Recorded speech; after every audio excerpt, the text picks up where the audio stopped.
मैं राकेश कुमार अमन क्लासेज के इस YouTube चैनल पर आप सभी को स्वागत करता हूं। रीजनिंग का एक क्वेश्चन जो होता है उसमें अक्सर कभी 4, 5, 6 शब्द दे करके आपसे पूछा जाता है कि इसका सही क्रम क्या होगा। आप विद्यार्थी क्या करते हो कि इस तरह क्वेश्चन को बनाते हो तो कभी आपसे सही हो जाता है तो कभी आपसे गलत हो जाता है। सही हो गया आप खुश हो जाते हो, गलत हो जाता है निराश हो जाता है, स्वाभाविक सी बात है।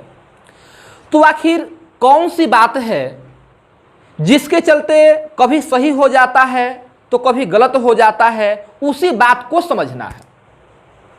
तो ज़्यादा नहीं, 5 क्वेश्चन के जरिए रीजनिंग का यह जो टॉपिक्स जो है हमेशा के लिए हम क्लियर कर देंगे। इसके बाद कभी आपका गलत होगा ही नहीं। आपको हम वह टेक्निक बताने जा रहे हैं जिसके जरिए कभी गलत होगा ही नहीं। तो आइए समझते हैं उस बात को। सबसे पहले हेडिंग क्या लगाया हुआ है? हेडिंग में लिखा हुआ है systematic arrangement of words. Hindi में कहें तो शब्दों का तार्किक क्रम। शब्दों का तार्किक क्रम मतलब होना क्या चाहिए? होना यह चाहिए कि एक शब्द दूसरे शब्द से लिंक होना चाहिए। आप अपने कॉपी में इस बात को लिख लीजिएगा। हम क्या बोले? एक शब्द दूसरे शब्द से क्या होना चाहिए? लिंक होना चाहिए। इस बात को आप लोग हमेशा ध्यान में रखिएगा तो कभी गलत नहीं होगा। एक शब्द दूसरे शब्द से क्या होना चाहिए? लिंक होना चाहिए। जैसे देखिए प्रश्न में क्या कहा गया है? प्रश्न में कहा गया है, सबसे पहले तो सभी क्वेश्चन में यही लिखा हुआ रहता है कि निम्नलिखित शब्दों का तर्क संगत क्रम निम्न में से कौन सा होगा। जो क्वेश्चन है, क्वेश्चन में लिखा हुआ दूध है, घास है, लस्सी है, गाय है, दही है। कुछ मित्र क्या करते हैं? कुछ मित्र देखिए, कुछ मित्र क्या करेंगे कि वह गाय को घास देंगे। बात को समझिएगा, गाय को घास देंगे, उसके बाद वो दूध प्राप्त करेंगे। दूध से क्या होगा? दही करेंगे, और दही से क्या करेंगे? लस्सी करेंगे।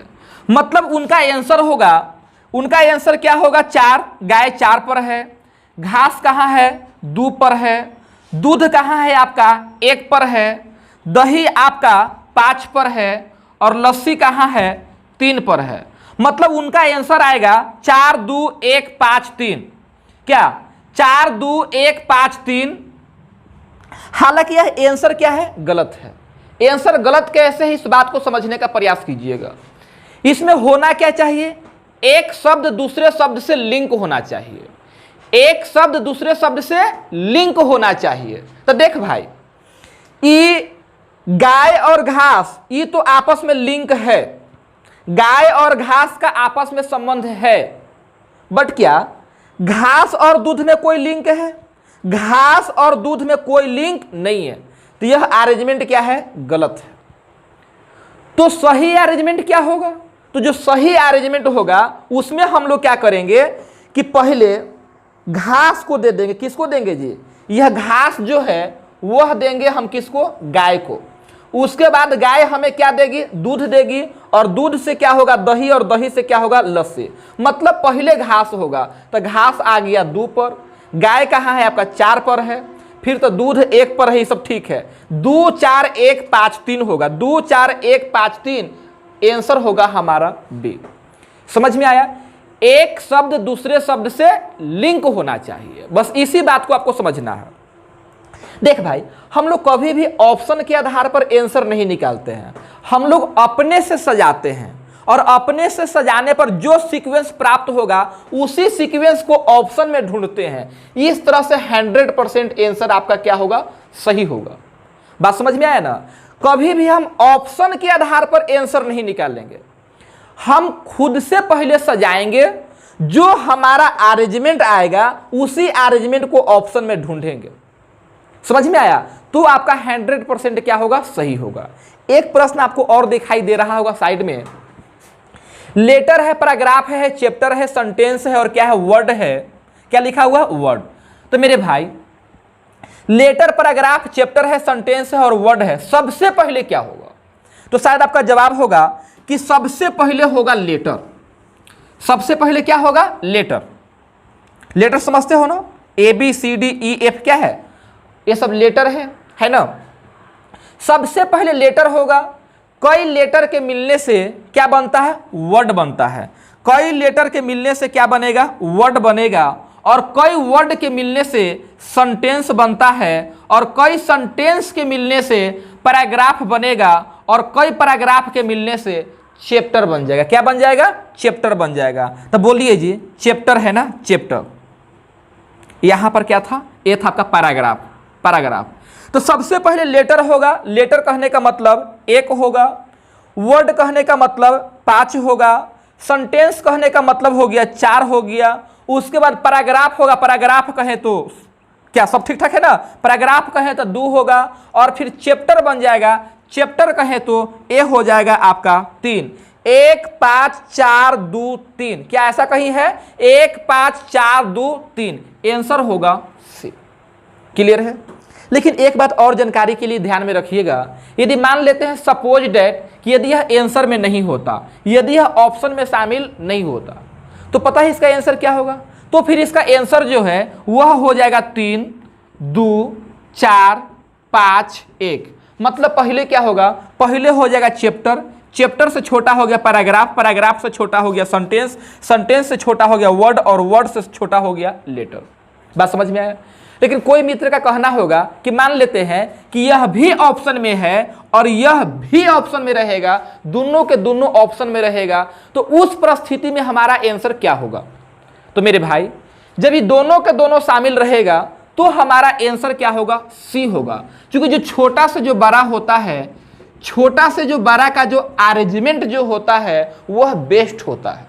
यदि हम पेन उठाएंगे, कलम उठाएंगे, तो सबसे पहले क्या होगा? सबसे पहले लेटर, तब वर्ड बनेगा, तब सेंटेंस बनेगा, तब पैराग्राफ बनेगा, और तब जाके अंतिम में चैप्टर बनेगा। समझ में आ रहा है ना? कभी भी हम अपना आंसर जो है इस ऑप्शन के आधार पर नहीं देंगे। हम पहले खुद से उसको अरेंज करेंगे और हमारा जो सीक्वेंस आएगा उसी को ऑप्शन में ढूंढेंगे, तब 100% क्या होगा? सही होगा। 3-4 क्वेश्चन और आपको हम बता देते हैं। किताब देना बाबू। 3-4 क्वेश्चन आपको और बता देते हैं। लीजिए समझिएगा। देखिए, अगला क्वेश्चन में हम लिख देते हैं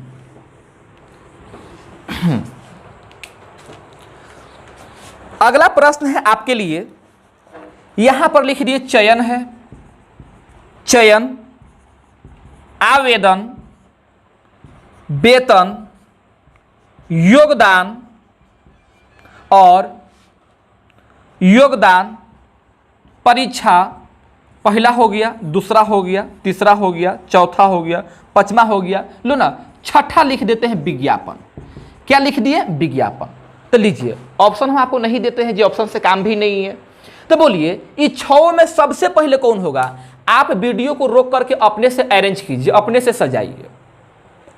इस 6 में चयन है, आवेदन है, वेतन है, योगदान है, परीक्षा है, तो सब एक विज्ञापन है।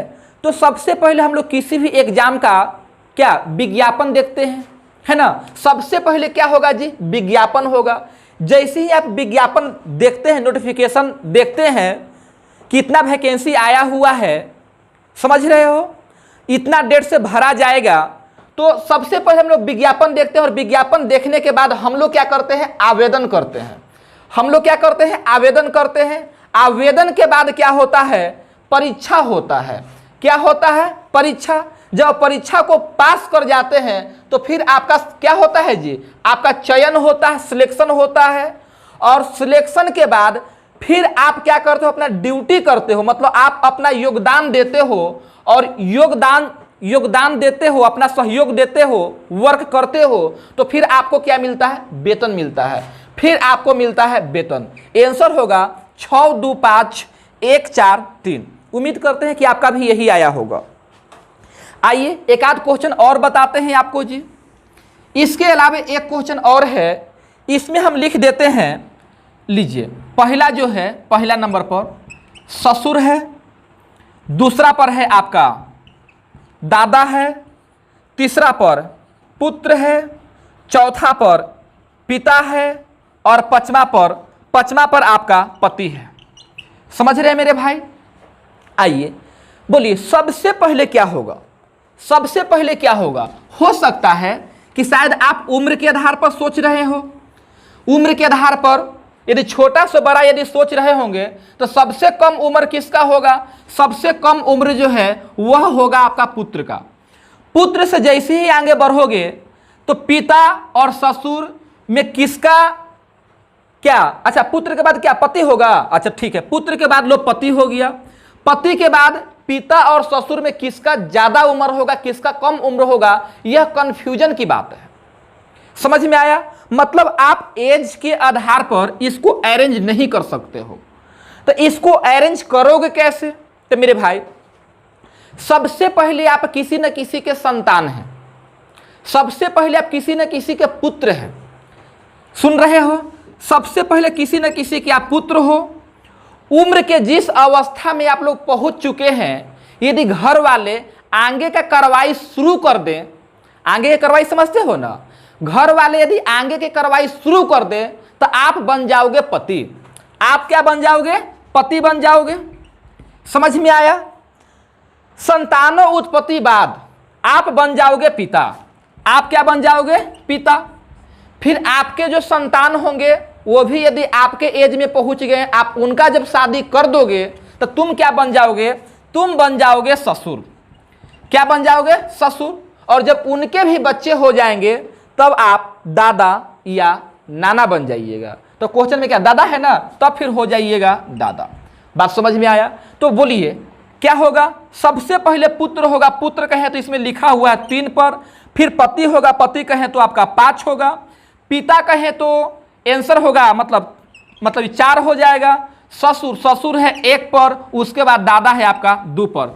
3 5 4 2 4 1 2। जिस ऑप्शन में होगा वही हमारा आंसर होगा। भाई कभी भी आंसर हम ऑप्शन देख करके तय नहीं करेंगे, पहले खुद से सजाएंगे और हमारा जो सीक्वेंस आएगा उसी सीक्वेंस को ऑप्शन में ढूंढेंगे। एकदम 100% राइट होगा। गलती का कहीं कोई संभावना है ही नहीं। बात समझ में आ रहा है? चलिए एक और प्रश्न आपसे बनवा लेते हैं जी। अगला प्रश्न है आपके लिए। हाँ, हमसे पहले आप बनाइएगा वीडियो को रोक करके, पहले क्वेश्चन लिख देते हैं। क्वेश्चन है आपके लिए, लो एकदम सिंपल सा क्वेश्चन है। दुर्घटना है, दुर्घटना के बाद न्यायाधीश है, न्यायाधीश के बाद डॉक्टर है, डॉक्टर के बाद वकील है, वकील के बाद जो है पुलिस है। क्या है? पुलिस है। ये 1 है, 2 है, 3 है, 4 है, 5 है। चलिए खुद से आप सजाइए, तो इसको खुद से सजाइए। उम्मीद करते हैं आप सजाने का प्रयास किए होंगे। सबसे पहले क्या होगा? तो इन सभी में सबसे पहले होगा दुर्घटना। सबसे पहले क्या होगा? दुर्घटना होगा। दुर्घटना के बाद बोलिएगा डॉक्टर, डॉक्टर के बाद फिर होगा आपका पुलिस होगा, पुलिस के बाद होगा आपका वकील होगा, और वकील के बाद क्या होगा? फिर आपका न्यायाधीश होगा। फिर क्या होगा? न्यायाधीश होगा। बात समझ में आया? पहले क्या होगा? दुर्घटना। दुर्घटना के बाद तुम पुलिस को मत बुला देना। दुर्घटना के बाद सबसे पहले डॉक्टर, जब ठीक ठाक होगा पुलिस, उसके बाद वकील को पकड़ा जाएगा।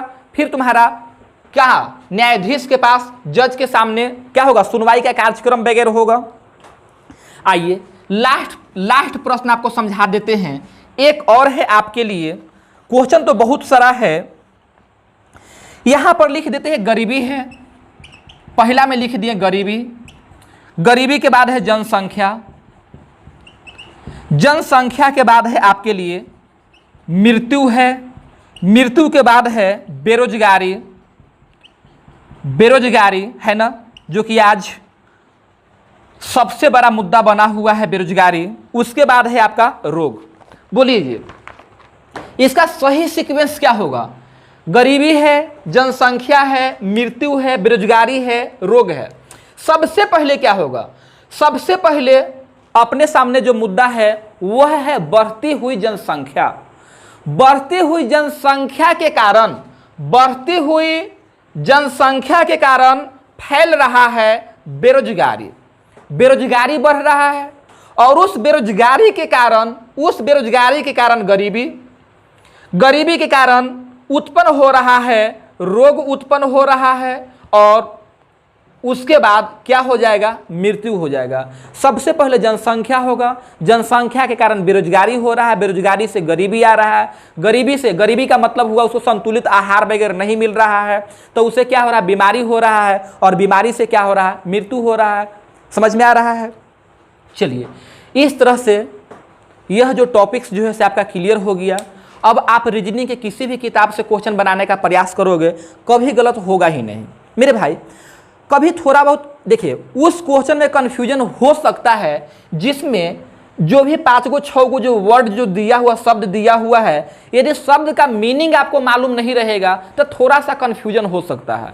लेकिन ऐसा हो ही नहीं सकता है कि सारे शब्द हमारे जान पहचान के हैं, सभी शब्द को हम समझ रहे हैं और गलत हो जाए, ऐसा नहीं हो सकता है। चलिए, तो हम आपको समझाने का भरपूर प्रयास किए, उम्मीद करते हैं कि आप समझ भी गए होंगे। तो यदि आपको ये हमारा मेहनत आपको अच्छा लगा, यदि आपको वीडियो अच्छा लगा तो आप इसे जरूर लाइक करें, है ना।